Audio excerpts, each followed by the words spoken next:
Minult küsitakse iga natukese aja tagant, mida teha tühjade klaaspudelitega. Variante on mitmeid. Variant 1. Anna oma vanematele kontsert. Ja tänase õhtu 125 lugu. Metsatall lahinguväljal näeme.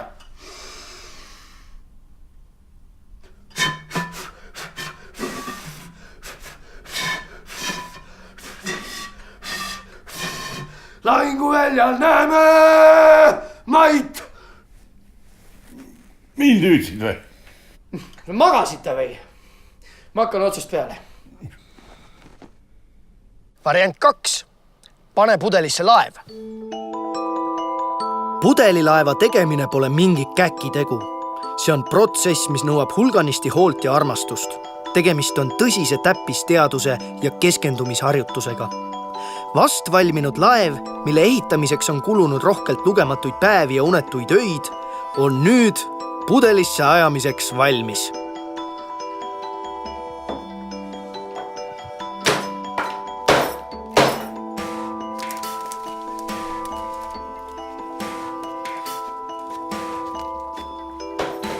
Variant 3. Anna pudelile uus elu. Olin just lõpetamas maitsvat hommikusööki ja täpselt enne viimast pirukat otsustab limonaadipudel lõplikult saba anda. Mul tekib paanika. Üritan pudelit elustada, kuid tulutult. Ehk on siiski veel lootust.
Kuna klaasi valmistamisele algsest toorainest kulub palju mineraale, energiat ja vett, siis on iga klaaspudeli sattumine pandiautomaati suur rõõmupidu, umbes nagu laulupidu.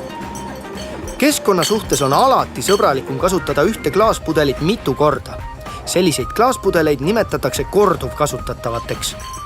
Lisaks neile on poelettidel ühekordselt kasutatavad klaaspudelid, mis pärast taaratagastuspunkti viimist sorteeritakse värvi järgi rohelisteks, pruunideks ja läbipaistvateks.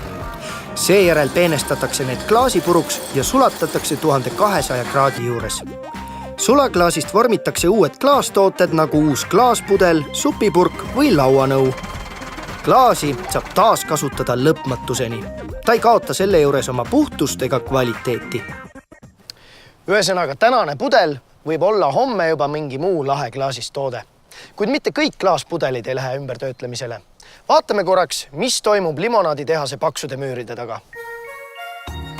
No ja, siin me siis jalutame koos härra limonaadivabriku tootmisjuhiga. Ta räägib, et nemad pudeleid ei purusta. Korduvkasutatavad klaaspudelid pestakse hoopis puhtaks ja taas täidetakse värske limonaadiga.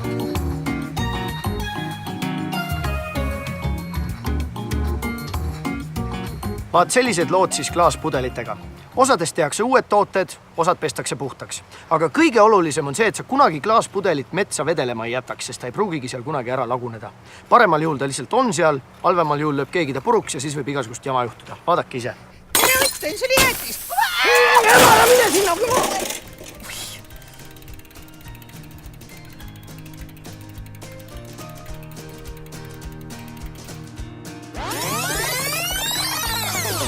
Jube lugu, eks. Ema operkuutis jäätised laiali. Parem viige pudel ikkagi pandi automaati. Saadud raha eest võite minna poodi ja osta endale midagi tervislikku, kas või porgandit. Mina lõpetan. Ilusat homset.